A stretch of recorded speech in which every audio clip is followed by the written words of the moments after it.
It's when that little treat is dangling in front of you, don't reach out and grab it. Just don't.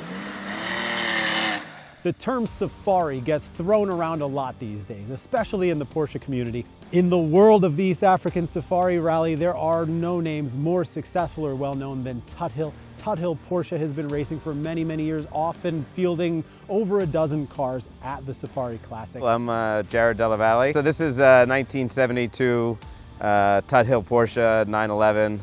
It was engineered to go through the East African Safari Rally. They call it their Safari spec. It's set up for FIA specification as a competition car. It has a full roll cage inside. Obviously, all of the safety doodads. This particular car has a carbon fiber shell to it and a 3-liter spec, 300 horsepower engine. We're gearing up for a trip both to Sweden, rally with no name in March, and then East African Safari Rally in December. We're very lucky to have one of these cars here with us today to drive around on the snow and ice here at Team O'Neill. And we're gonna ask the obvious question, will it rally? If you like these kinds of videos, you like sliding around a little bit and having some fun, please hit like, consider subscribing, and check out teamoneil.com if you want to come up and do some driving yourself. All right, so here we go. Early 70s Porsche Safari rally car. I've driven this a little bit just to get a feel for it. The manual steering is no problem at all, especially on snow and ice. It's perfectly smooth. The throttle is wonderful. It sounds amazing. Plenty of power, more power than we would need for this. The brakes might take a little getting used to. I might play with the brake bias a little bit. I can get the bias a little bit more to the rear and goof around with the brakes just so that I know I can brake kind of late coming into corners. It's really just about getting a bit of seat time in this car and acclimatizing kind of my muscle memory to what it likes. One thing you would notice very quickly when you're driving this thing sideways is you hit full opposite lock pretty quickly. There's not a ton of steering angle to be, you know, doing big drift moves and getting real sideways with it. You just don't have enough steering angle to correct for that. There are things you can do in that situation. You can try locking the brakes up and kind of understeering your way out of those skids, but really we're not going to catch it if we get too sideways. So it's about kind of having a grown-up amount of oversteer, but when you do hit that lock, you know, it's also a game of trying to keep it on that full lock counter steer as long as you can.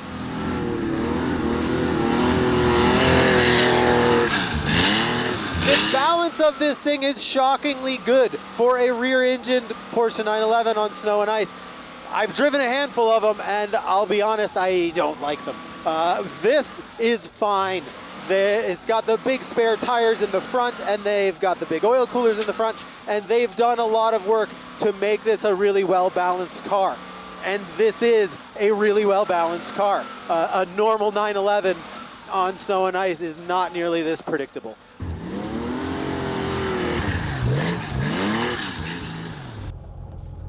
Yeah, more than enough skid pad. Drives great, sounds great, it's great. Let's move on to the slalom, and then we'll do the timed lap.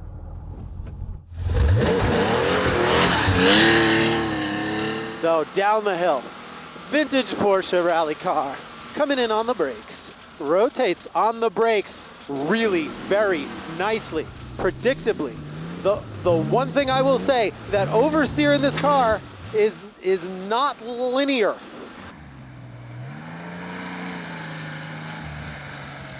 All right, I need to pause to say this correctly because it's hard to get it across as I'm driving.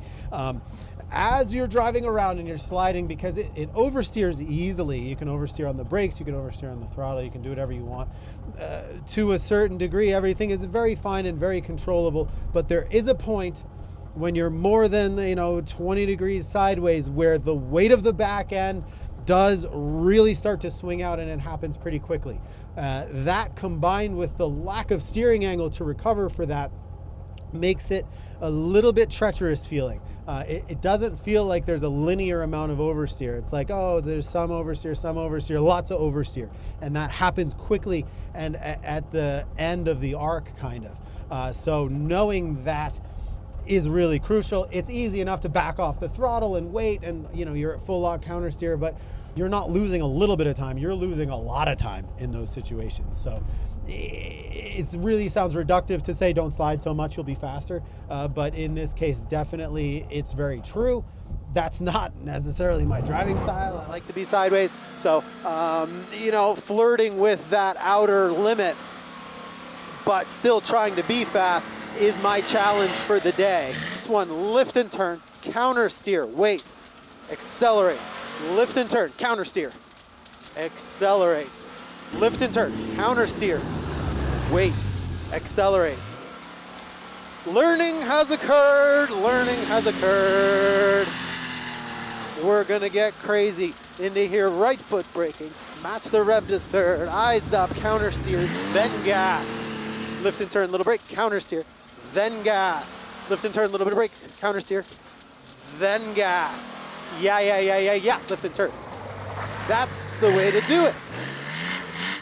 It's when that little treat is dangling in front of you, don't reach out and grab it. Just don't.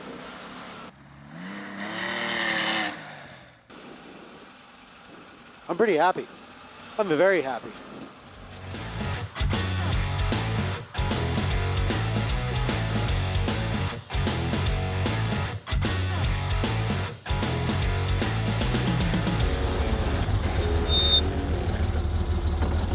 All right, so nothing left to do but give it a shot in this wonderful machine. Again, we're not going to break any records. It's very slippery out there. The kind of guideline we're going for is around a 225 for this. We're going to be happy. That's our current vintage class winter record in the Ford Capri. So if we can beat 225, which sounds mid-pack, but for what we're doing and for the grip level today, that would be really good. In 3, 2, 1, go, go, go, go, go. Oh, a little too much wheel spin. Let's get up in the gears a little bit. And go for third. Yeah, down the hill. And really, when we go from that brown onto this white stuff, you gotta know it is slippery, slippery, slippery. It's like packed white snow, ice, messy, not good grip up the hill. I'm liking that third gear. See if I can set up a little pendulum, but again, rev match second gear. Don't overdo it here, because if you get too sideways, it'll spin. Nice, we'll take it. Oh yeah, glare ice there. Third gear up over this crest. A little bit of drift, nice. Okay, so really well balanced. Again, it's easy to get the weight on the front in this and get a nice turn in out of it, more so than any rear engine car I've driven. Usually a rear engine car understeers on the way in and you get too much oversteer on the way out, but you can get a very direct turn in with this car, just kind of that lift and turn, match the revs, get second there, really direct turn in, lift and turn, little bit of brake, get that nose to drop down, get the weight on those front tires, and it turns right in for these corners. Up this one, we call this the on-ramp, looking up at the top. I'm gonna leave it in third gear and just delicate bits of throttle, overdo it a little here to get that drift going, where it tightens, nice, nice, nice. Take a breath, a little bit of brake, get turned in for this, up over this crest, can be a little hairy, scary through there. Oh yeah, around there, easy corners coming through. I could grab fourth if I was a braver man, but I'm not. Getting it slowed down already for this hairpin turn. Very, very slippery here. Very, very slippery. Just a touch of the handbrake. That's all we're gonna do there. Down this hill, I could grab third, but there's no point. I'm already on the brakes. And it might seem like braking real early and being real gentle there, but I mean, it's slippery enough you can't walk on that. Down the hill, you can see there from the drift angle coming out. Down the icy hill. Left foot over the brake. Looking for that finish line. There it is.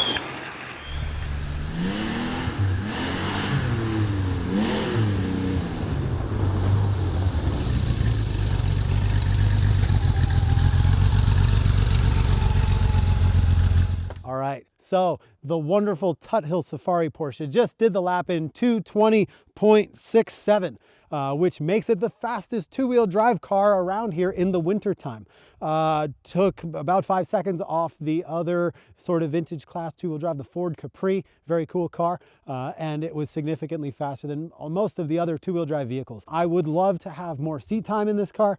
The longer that I drove it, the more it started to really feel natural, and it started to really feel good driving it. Really confident with what was going on and really comfortable in the car. So yeah, might have to do a little more Porsche stuff, because that was a very good time.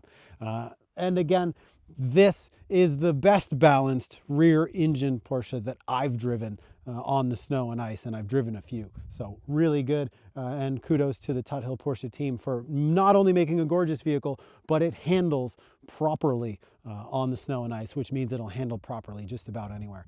So thank you so much for the opportunity to drive this. It was a great time. If you're interested in these videos, seeing how this stacks up against a lot of other cars, check out the channel, consider subscribing. It doesn't cost anything, and you'll just get notified when we do this again with something else. If you're into driving, high speed, driving sideways, trail braking, hand braking, Scandinavian flicks, whatever, check out the Team O'Neill Rally School. It's a great time up here in New England. Other than that, hopefully we see you out there. Until then, be safe, have fun, and we'll catch you next time.